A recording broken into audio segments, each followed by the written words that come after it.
E eu gostaria de chamá-los a atenção para um texto que está na primeira epístola do apóstolo São Pedro, o capítulo de número 4 e o versículo de número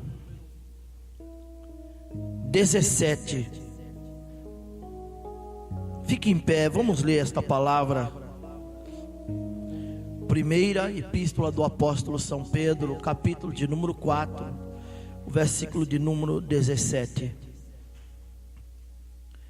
Porque já é tempo que comece o julgamento por onde? E se primeiro o julgamento começa por nós, qual será o fim de quem?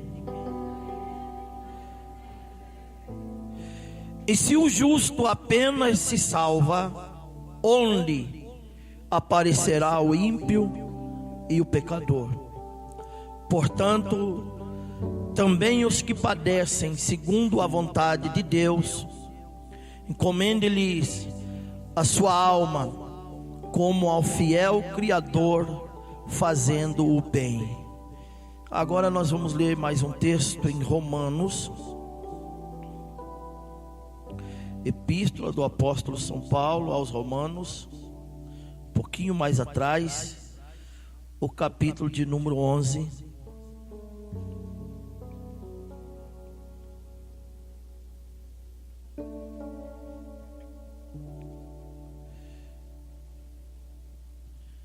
O versículo 16. Se as primícias são santas, também a massa o é. Se a raiz é santa, também os ramos são. Se alguns dos ramos foram quebrados, e tu, sendo zambujeiro, foste enxertado em lugar deles e feito participante da raiz da seiva da oliveira, não te glories contra os ramos, e se contra eles te gloriares, não és tu que sustentas a raiz, mas a raiz a ti. Dirá, pois, os ramos foram quebrados para que eu fosse enxertado. Está bem, pela sua incredulidade foram quebrados, e tu está em pé pela fé. Então não te ensoberbeças mais, teme. Porque se Deus não poupou os ramos naturais, teme que te não poupe a ti também. Versículo 22, eu gostaria que a igreja lesse.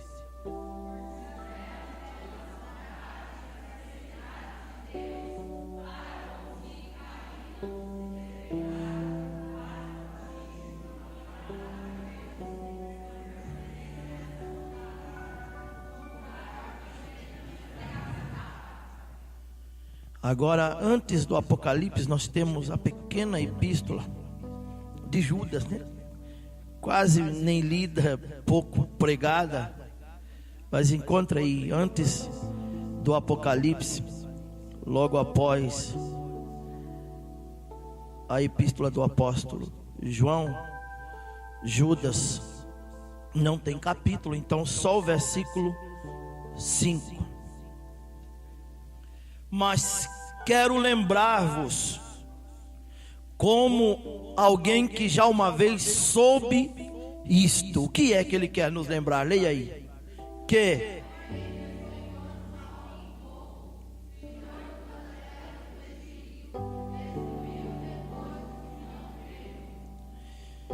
e aos anjos que não guardaram o seu principado, mas deixaram a sua própria habitação, reservou na escuridão e em prisões eternas até ao juízo daquele grande dia.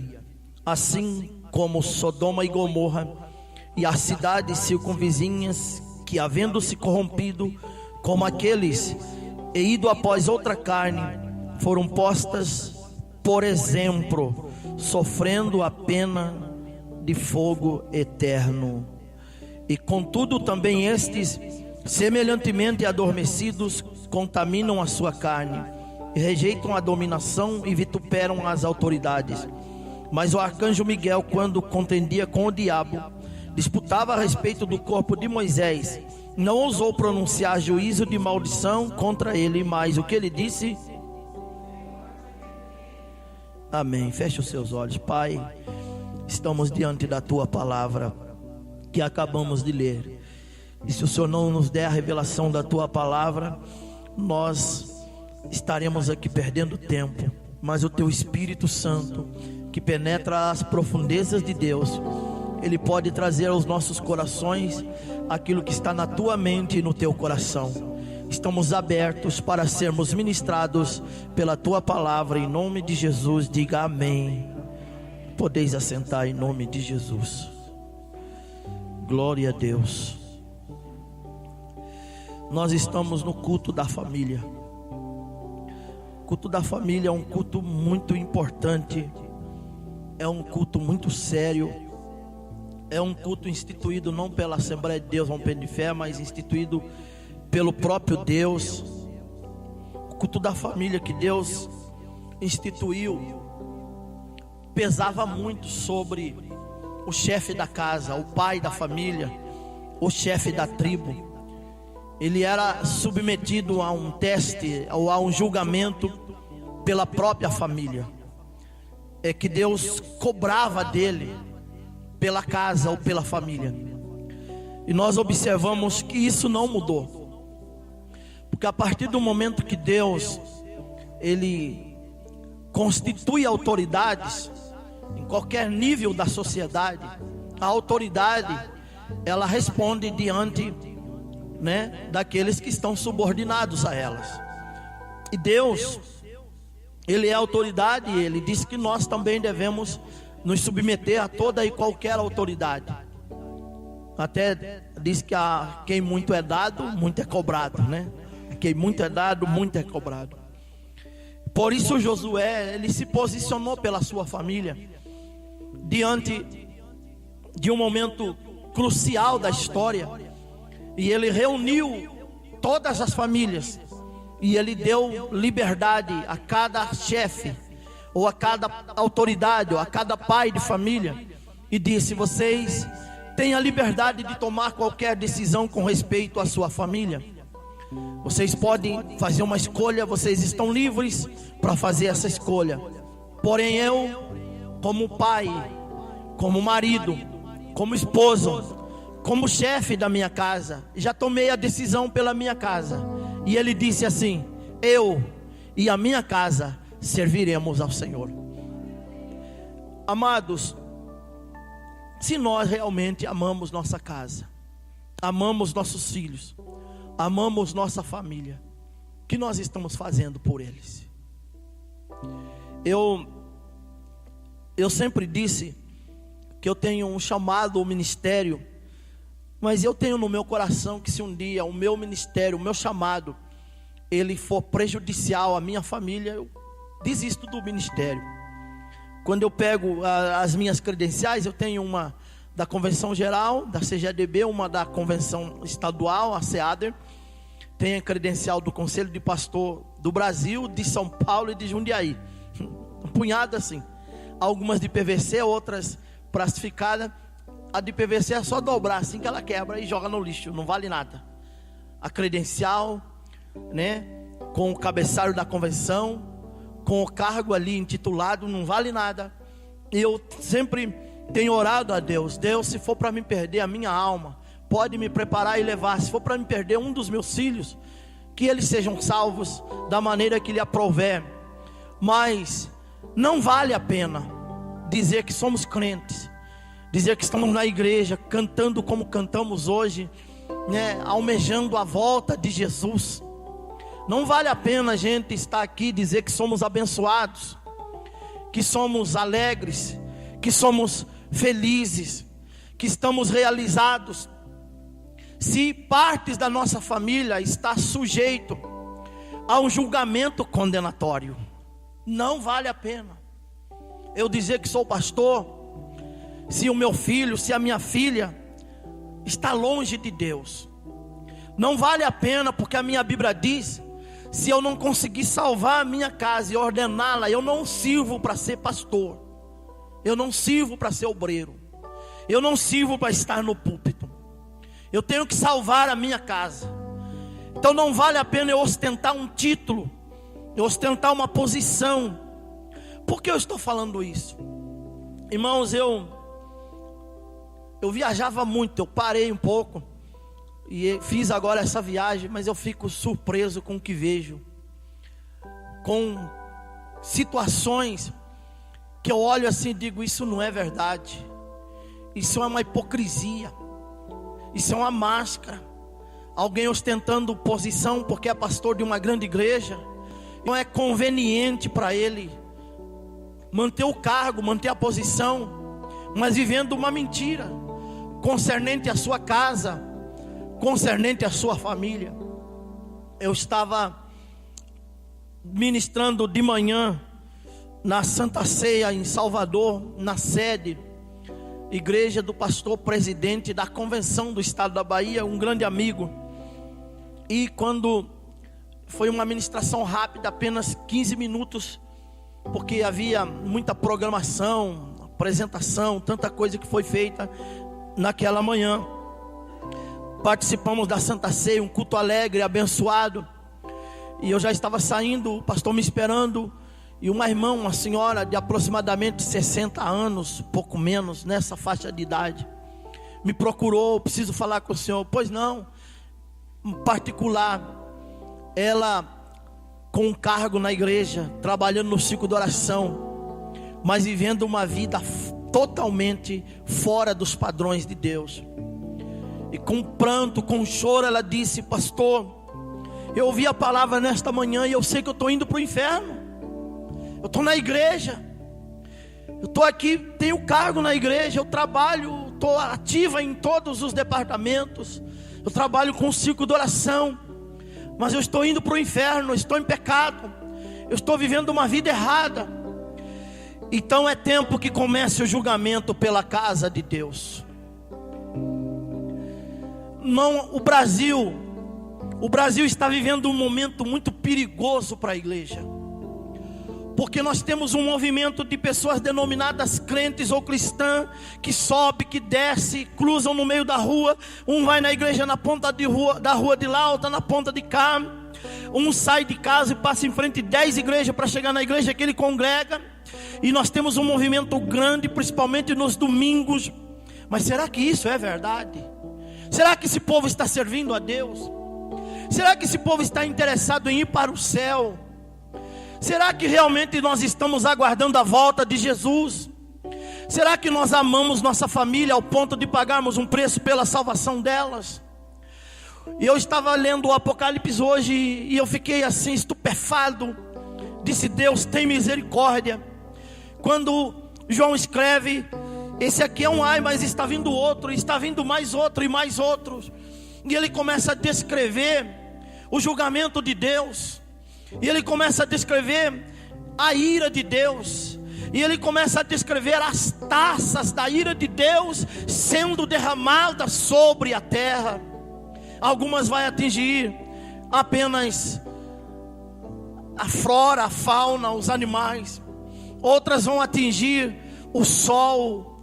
Outras vão atingir o sistema de vegetação. Outras vão atingir a terça parte de toda a humanidade. Vai ser uma mortandade terrível, muita morte. E quando a gente começa a ler esse julgamento de Deus, um dia eu disse para alguém assim, ele ficou até meio assustado. É até difícil a gente dizer isso no púlpito, mas é uma forma de vocês procurar entender isso. Porque a Bíblia diz que o julgamento de Deus é sem misericórdia. Então você imagina, o diabo, ele é mau. Ele tem uma missão tríplice de roubar, matar e destruir. Ele é mau. Ele quer destruir vidas, famílias, igrejas, ministérios, sonhos, projetos, casamentos, nações, governos. A missão dele é destruidora. E ele não está brincando de ser diabinho de chifrinho. Ele quer destruir a nossa vida, o nosso sonho. O diabo é mau. O diabo é ruim. O que ele fez com Jó, irmãos, o que ele fez com a família de Jó, o que ele fez com a empresa de Jó, em um dia ele destruiu tudo. Ele levou o homem mais rico daquela nação à falência. Ele matou os 10 filhos de Jó, colocou os 10 no caixão. Ele atacou a saúde de Jó e Jó ficou leproso, podre. Diga, o diabo é ruim. Agora imagine Deus. Deus na ira dele. Eu não sei quantas vezes ele é pior do que o diabo. Pastor, será? Nós lemos aqui agora. Considera a bondade e a severidade de Deus. Mas pastor, a Bíblia mostra isso? Mostra.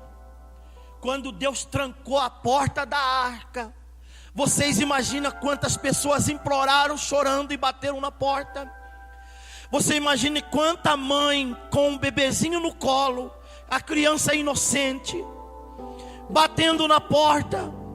Você imagina quantos pais, abraçados com seus filhos, choraram e diziam: abre-nos a porta. Noé disse: até que se fosse eu abriria, mas não foi eu quem fechou a porta. Diga, quem fechou a porta? Foi Deus. E uma vez Deus fechou a porta, ela estava fechada. As dispensações funcionam assim: toda vez que fecha a porta para uma dispensação, abre-se a porta para uma outra dispensação. Abriu-se a porta para a dispensação da graça. A graça de Deus, o amor de Deus, a misericórdia de Deus para com a humanidade é inexplicável, é incompreensível. Mas nós estamos afunilando para o momento final, em que vai fechar a porta da graça.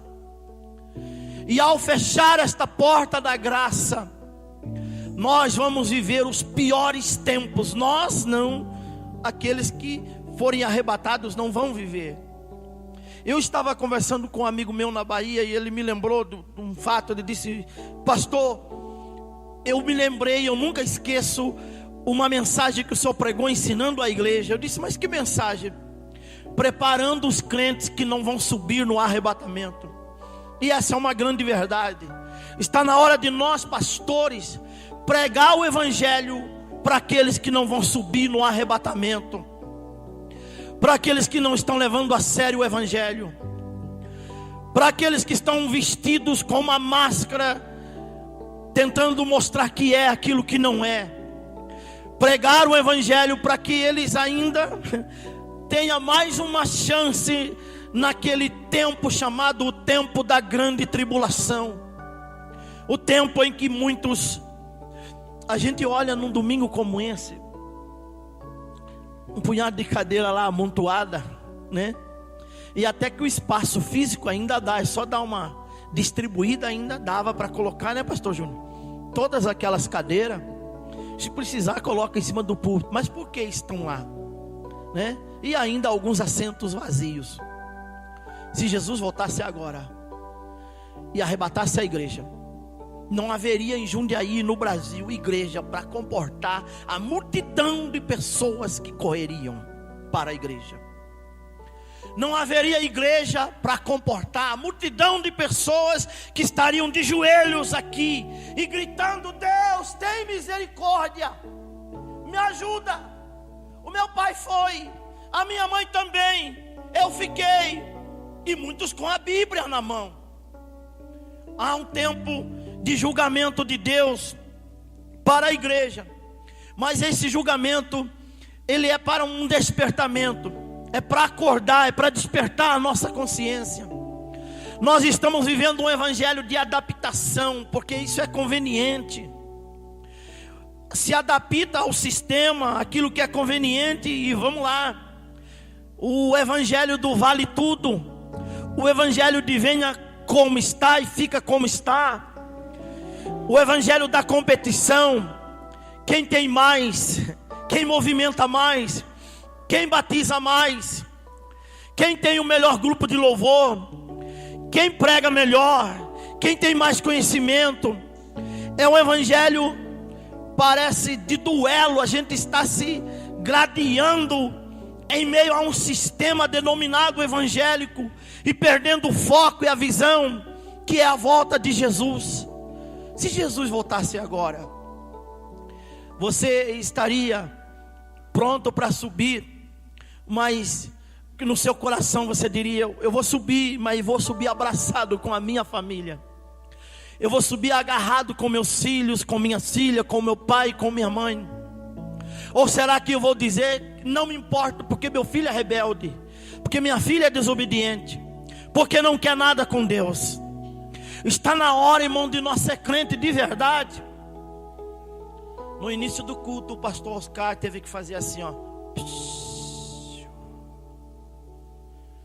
Parecia uma feira, um mercado. Mas se realmente nós temos compaixão pela nossa família, ainda que fosse sentadinho no banco, 30, 20 minutos antes do início do culto, nós já deveríamos estar, não esperar um louvor fluir para a gente derramar lágrimas, mas já estar derramando lágrimas pela nossa casa, pela nossa família, pelos nossos filhos. Nós deveríamos acordar de madrugada, preocupar em chegar mais cedo na igreja, não para bater papo, mas para marcar um tempo de oração, para dobrar o joelho e dizer: Deus, tem misericórdia da minha família. Eu conheci um pastor, e ele, muito crente, a filha dele crente, mas ela começou um namoro com um jovem não crente. Então ele começou a aconselhar e mostrar o porquê ele não aprovava, porque ele não estava de acordo com aquele namoro, com aquele relacionamento. E num domingo após o culto, ele chegou do culto, a filha nem para o culto foi, porque ela estava com o namorado, e ele já estava em casa com as portas fechadas, quando de repente a filha chega e chama o pai na garagem, e quando o pai sai, o noivo dela atira e mata o pai, porque o pai era contra o namoro da filha. Está na hora de nós levarmos mais a sério as coisas de Deus.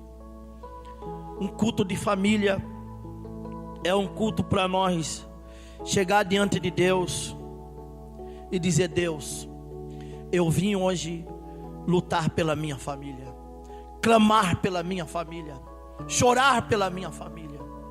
Um julgamento de Deus virá sobre o Brasil, mas não um julgamento político, virá um julgamento sobre a igreja. Será que nós estamos prontos? Será que nós estamos preparados? Hoje eu trabalhei de manhã, mas por cima eu fui informado que tivemos que cancelar a escola dominical porque não tinha quórum. É isso mesmo?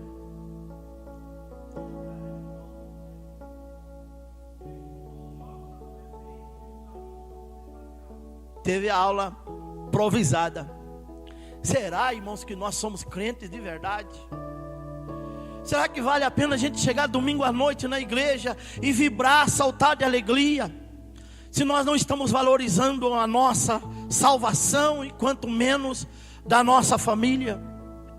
Será que vale a pena eu pegar a Bíblia e vir para a igreja e cantar e dar glória a Deus, mas durante um tempo em que é marcado o tempo de culto, mas quando eu sair daquela porta eu não tenho compromisso com Deus, nem com a igreja, nem com a Bíblia, nem com minha família, nem com o céu? Quantos estão esperando a volta de Jesus de verdade aqui? Se Jesus voltasse agora, está na hora de nós orarmos pelas lideranças religiosas desta nação.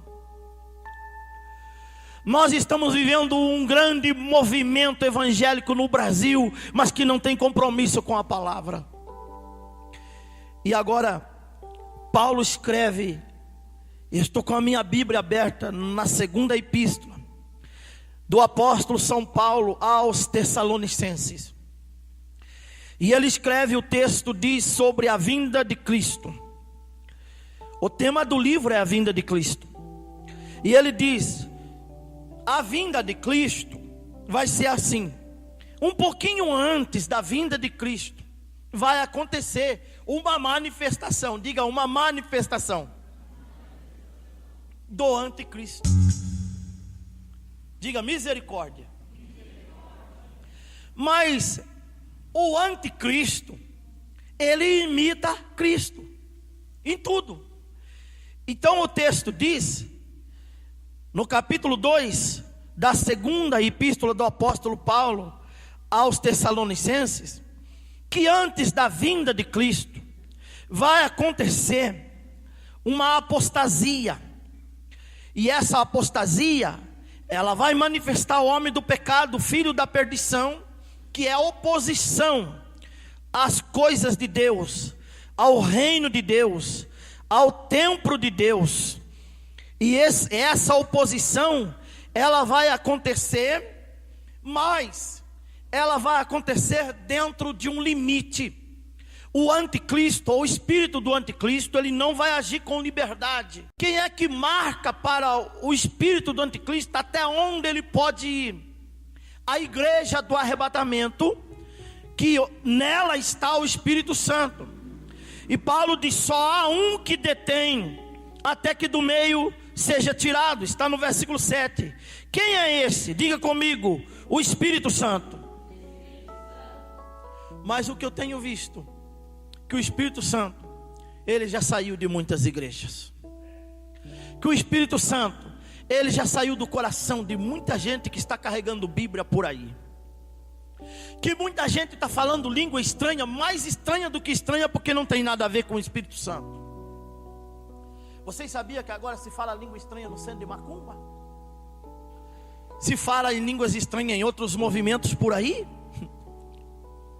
Outro dia, algum tempo atrás, eu estava indo orar no monte, e eu marquei com o irmão, esperar ele em frente a uma igreja católica. E eu sentei ali, estava tendo a vigília, e o padre estava ensinando o povo a falar a língua estranha, lá dentro, ensinando o povo a falar. Fale assim, que é a língua estranha. Eu já vi endemoniado falar línguas estranhas. Eu já vi endemoniado profetizar.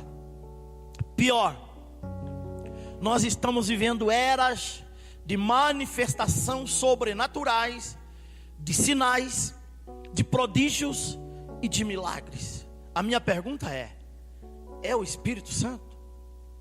Será? Mas pastor, o que a Bíblia diz? A Bíblia diz o seguinte: olha, então será revelado o iníquo, a quem o Senhor desfará pelo sopro da sua boca, e aniquilará pelo resplendor da sua vinda. E esse cuja vinda é, segundo a eficácia de Satanás, com todo poder, poder de sinais, e poder de fazer prodígios de mentiras, e com todo engano da injustiça. Capítulo 2, versículo 10 de 2 Tessalonicenses. Para os que perecem, porque não receberam o amor da verdade para se salvarem. Salvação é consequência de um amor pela verdade. Quem é a verdade? Jesus. Você ama Jesus? E por isso Deus, preste atenção, Deus, diga Deus, lhes enviará a operação do erro. Deus vai permitir, vai enviar um tempo em que vai haver uma manifestação de sinais, de prodígios, de mentira. Mas Deus está enviando esse espírito que vem no poder de Satanás, para que aconteça estes sinais, para que as pessoas acreditem nestes sinais, acreditem nesses milagres. Está aqui no versículo 11: Deus lhe enviará a operação do erro, para que creiam a mentira, porque não creram na verdade. Então eles precisam crer na mentira, para que eles sejam submetidos a um julgamento, e eles serão julgados, todos os que não creram a verdade, antes tiveram prazer na iniquidade. Olha a diferença de uma pessoa errar, pecar, confessar, arrepender, se regenerar e se reintegrar, novamente naquela vida de comunhão. A diferença desta pessoa ela está na igreja, ela é crente, toma até Santa Ceia, mas tem prazer prazer no pecado, prazer na iniquidade, prazer no mundo, prazer na prostituição, prazer na mentira, prazer no engano. Ela tem prazer. Muitas vezes até dentro da igreja ela já comunica com alguém para esperar para depois do culto, porque ela tem prazer. Ela tem aquele desejo que queima dentro dela, de viver uma vida de pecado, de viver uma vida dupla. E nós estamos aqui na casa de Deus, e muitas vezes perto da gente está alguém que pode falar línguas, profetizar, mas ela tem prazer no pecado. Nós ficamos estarrecidos com notícias que muitas vezes chegam ao nosso conhecimento do que está acontecendo no meio do povo de Deus nesta nação. A igreja está perdendo o compromisso. A igreja brasileira está perdendo o foco, está saindo da posição. E Deus vai julgar a igreja desta nação, para que haja uma separação, porque o povo de Deus é consagrado. A Bíblia diz que o povo de Deus, ele é especial, zeloso e de boas obras, tem virtude. Nós observamos que o evangelho agora é um evangelho para agradar as pessoas. É o evangelho do carro novo, da casa nova, né? Se não for assim, eu saio dessa igreja e vou para outra, porque lá dá certo, lá funciona. Não é assim?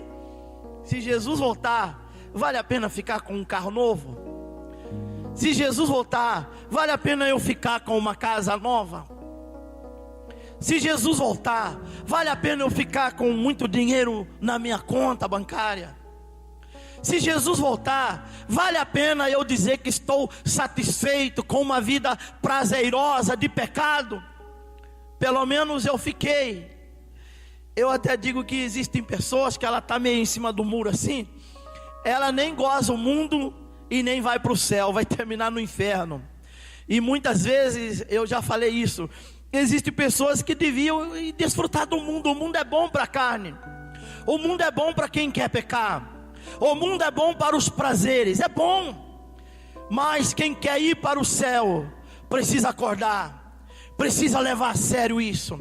E principalmente nós, no culto da família, nós precisamos posicionar como Josué: eu não abro mão. Como Moisés, nem uma unha ficará. Não vai ficar nem a criança, nem o velho, nem o menino, nem a menina. Nada vai ficar. Nós vamos servir a Deus com tudo. Nós não vamos negociar. Nós não vamos aceitar nenhuma proposta do diabo. O que é que nós estamos fazendo na igreja agora? Se alguém da nossa família não está aqui, nós sabemos aonde está: no domínio do pecado, no domínio do vício, no domínio das drogas, no adultério, na prostituição, no homossexualismo, no mundo do pecado. Está na hora de nós ir para o culto de domingo e rasgar o nosso coração no altar de Deus. Está na hora de nós cairmos prostrados diante de Deus e dizer: Deus, eu estou aqui orando pela minha casa, como Neemias, eu estou aqui clamando pelas famílias de Israel. Pensa que foi fácil?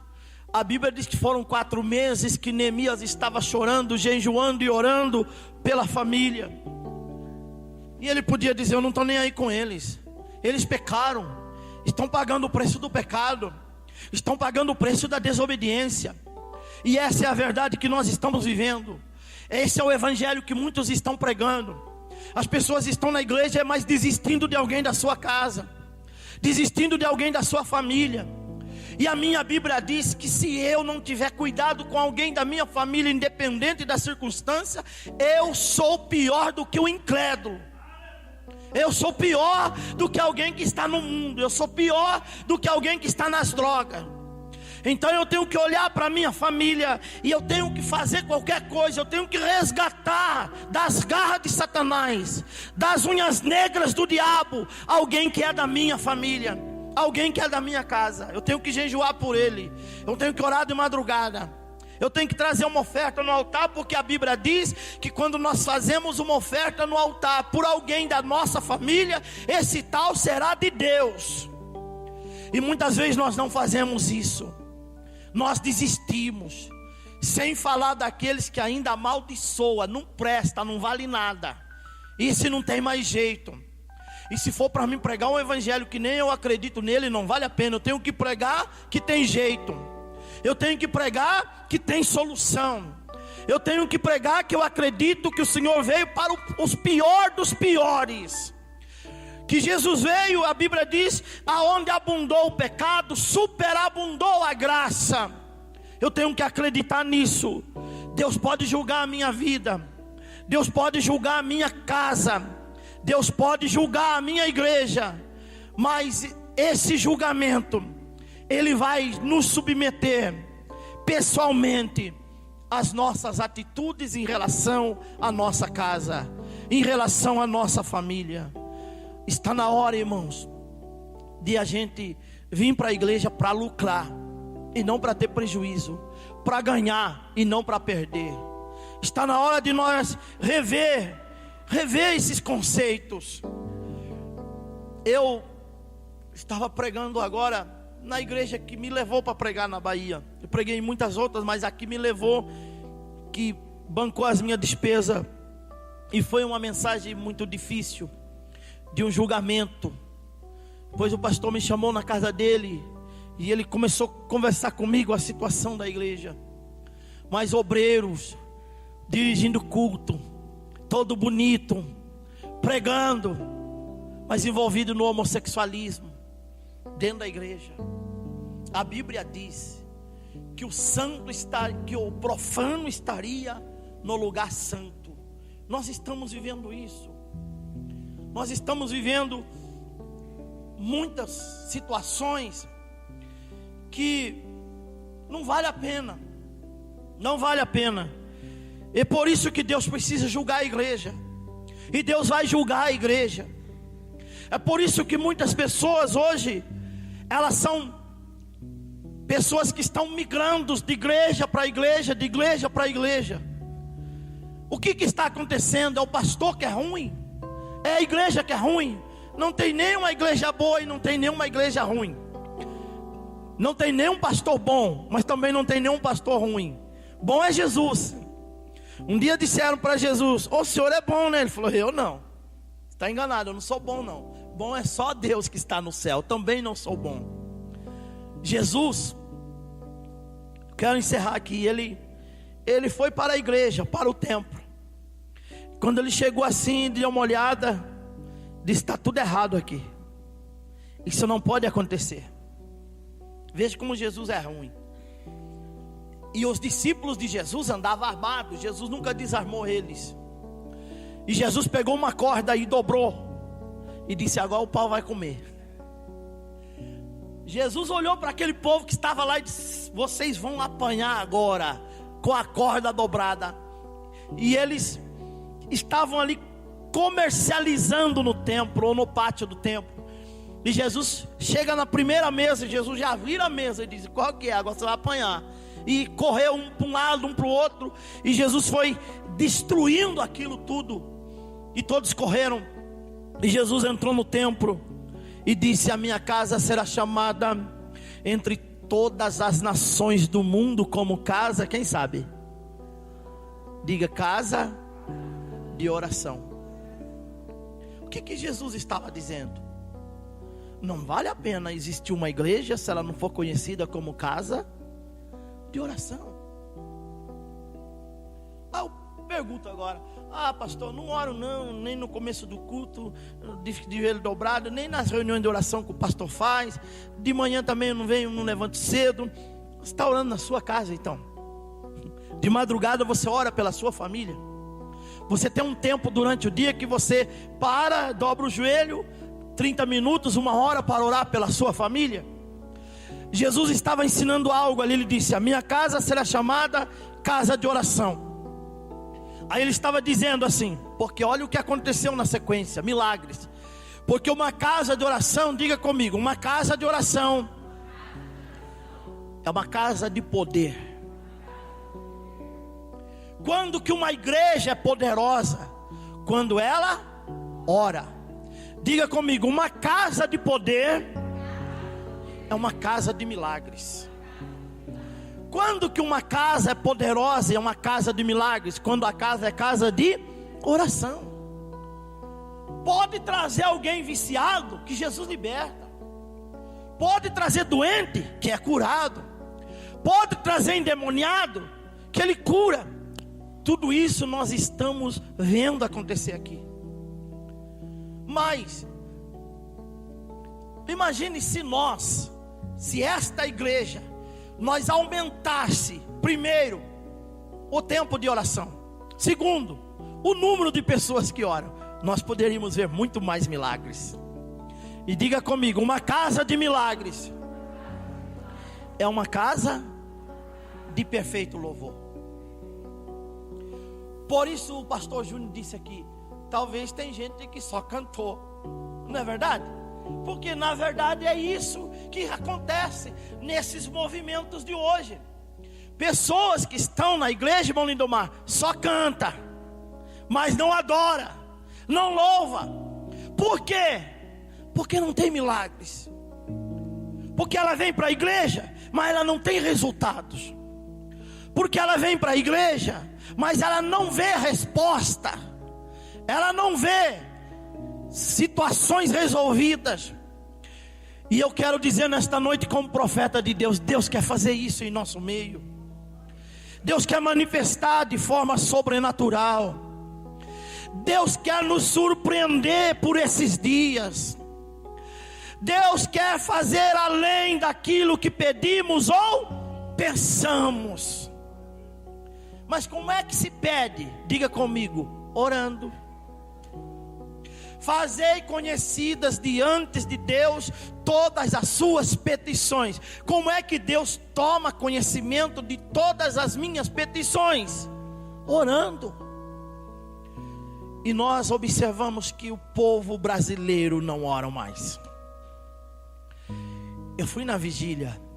Eu preguei na vigília e depois eu me retirei porque eu tinha que pregar no outro dia de manhã.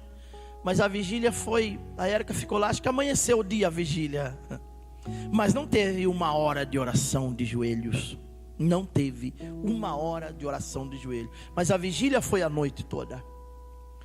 E eu lembro das vigílias que a gente fazia. E dobrava o joelho e orava até 3 horas de joelhos. Numa dessas vigílias nós calculamos que ia 50 irmãos. Então a gente tinha um intervalo para tomar um chá e pão com margarina. Então nós calculamos 50 irmãos, nós compramos aquele pão, não sei se vocês lembram, a bengala. E nós cortamos em 4 pedaços.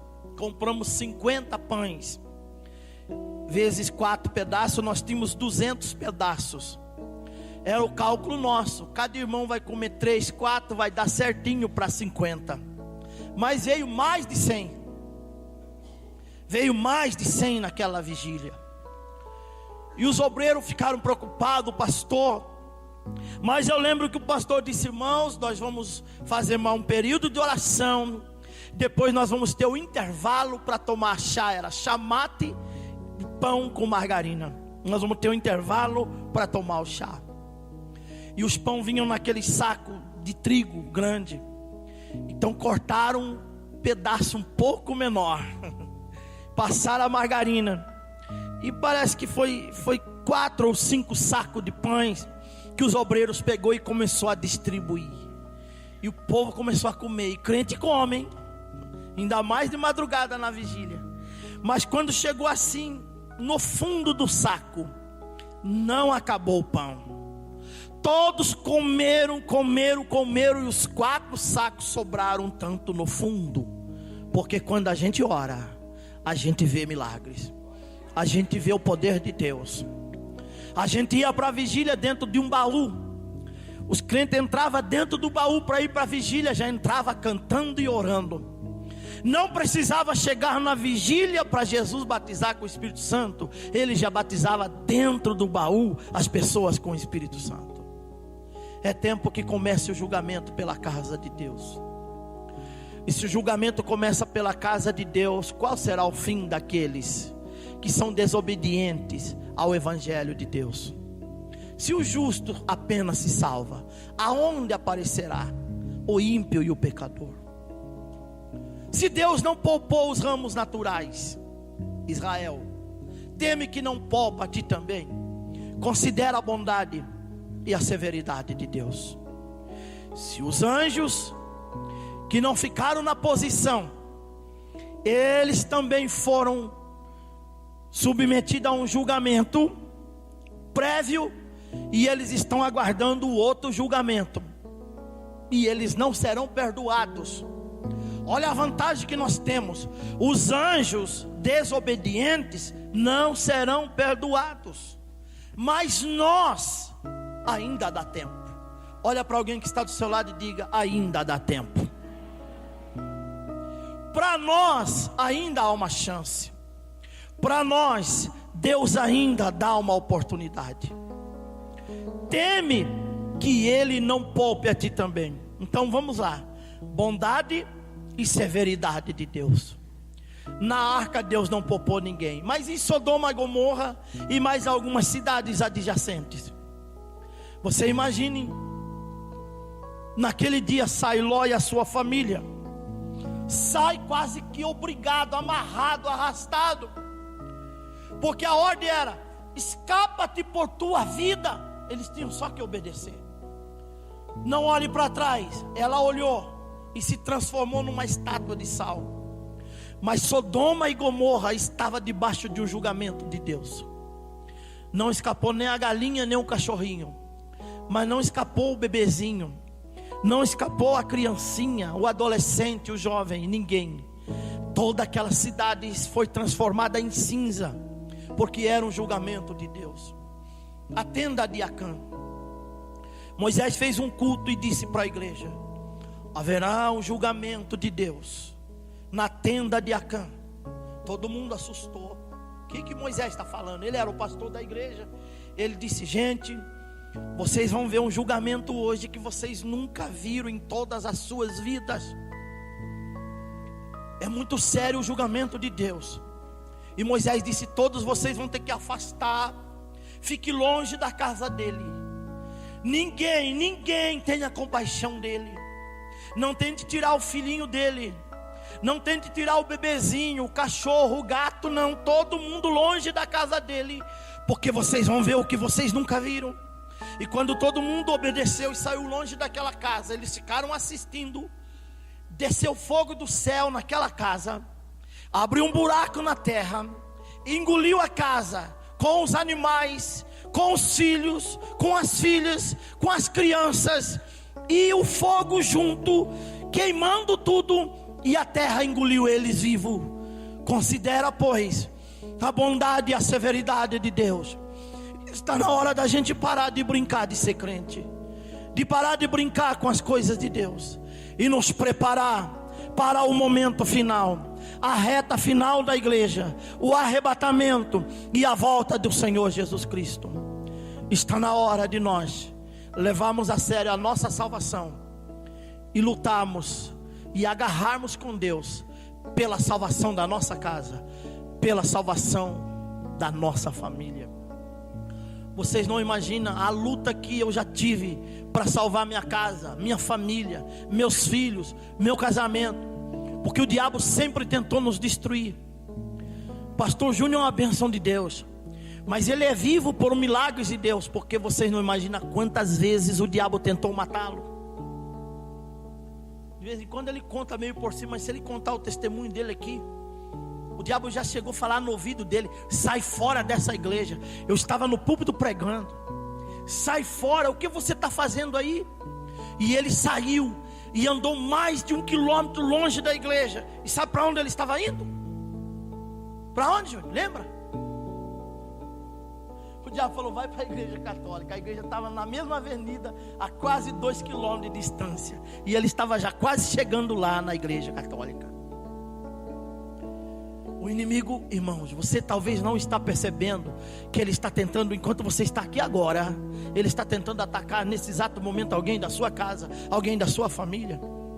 Ele está tentando destruir alguém da sua família, para você sair daqui da igreja e ele rir da sua cara e dizer: tá vendo? Você não estava na igreja? Não era o culto da família? Aí você chegou em casa, tá vendo o seu filho? Tá vendo seu marido?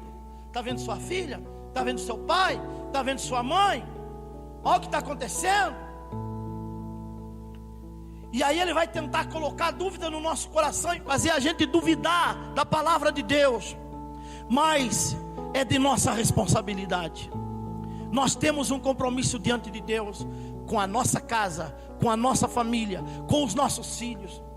Moisés se colocou diante de Deus pelas famílias e disse: Deus, se for para destruir a minha família, risca o meu nome do teu livro, porque a partir de hoje não vale a pena eu servir a Deus. Se coloque de pé. Moisés era um homem que conversava com Deus face a face, mas os assuntos, os temas que ele mais discutiu com Deus foi a salvação das famílias.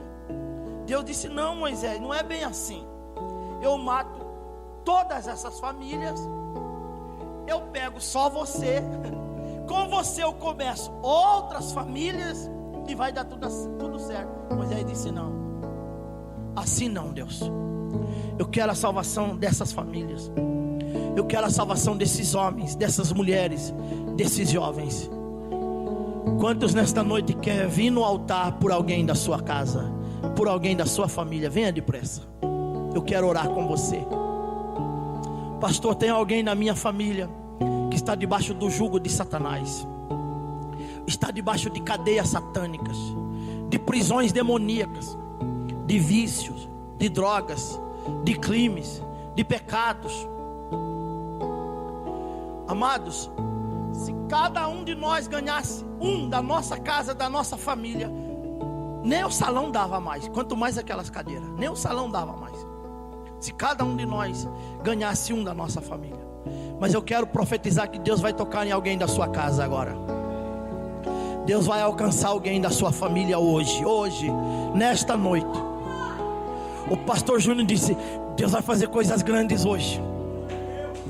E você pode não ver aqui o que Deus vai fazer, mas Ele vai fazer. Nós vamos ter nos próximos cultos alguém vindo aqui aceitando Jesus, chorando nos pés de Cristo, sendo liberto e tocado. E você vai ter a oportunidade de levantar e dizer: no domingo eu orei por ele, no domingo eu fui no altar por ela, no domingo eu chorei por alguém da minha família. Pastor Oscar, pastor André, pastor Júnior, só impõe as mãos. Pega o óleo aqui. Pastora Nilza, missionária Elaine, a Érica também, pode impor as mãos. Pai, em nome de Jesus, Pai, feche os seus olhos. Fale o nome dele, fale o nome dela, fale o nome de alguém, fale o que está acontecendo. Satanás, você tem que soltar essas famílias. Nós desligamos esses demônios dessas pessoas que estão agora representadas nesse altar. Esse demônio do vício, das drogas, esse demônio que tem levado esta pessoa à rebeldia, à desobediência, à incredulidade, à cegueira espiritual. Esse demônio que está levando essas pessoas à vida de prostituição, a uma vida imoral, ao homossexualismo, ao lesbianismo. Em nome de Jesus, esse demônio que tem levado pessoas a perversões sexuais. Deus, nós não estamos brincando de ser crente aqui esta noite, Pai. Nós estamos numa guerra pela nossa casa, pela nossa família, meu Deus.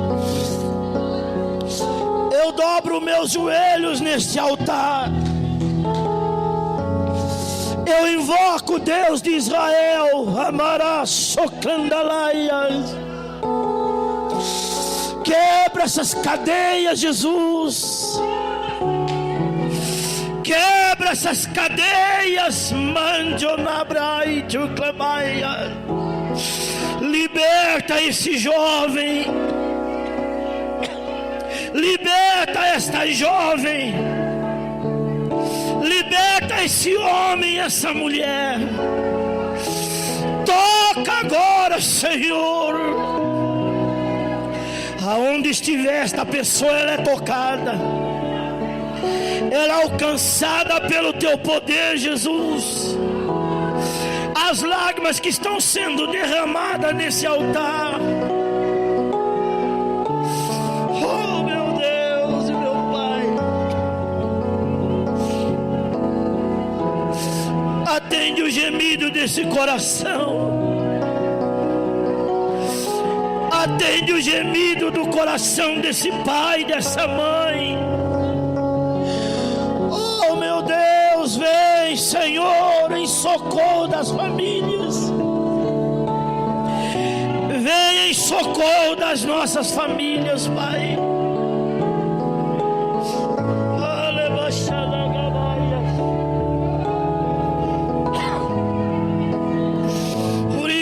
Que sude candai labais. Oh Jesus, Jesus, Jesus, Jesus, Jesus. Solta Satanás, solta essas famílias. A maldição é quebrada, as vidas são libertas e salvas. Esse filho é tocado, esta filha é tocada esta noite. Oh, recandalabaço te candalamaias. Vem, Espírito de Deus.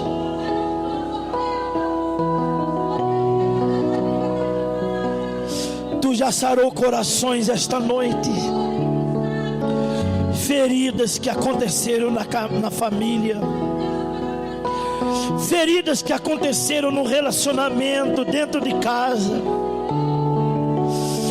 pessoas que jurou amor, mas traiu, jurou amor, mas feriu, mas o bálsamo da cura veio, o óleo da cura veio. Tira as mágoas, os ressentimentos, as amarguras. Que haja lugar para o perdão no seio da família, para o choro, o abraço, o verdadeiro amor, a salvação na família hoje, Pai. Nós estamos profetizando em nome de Jesus.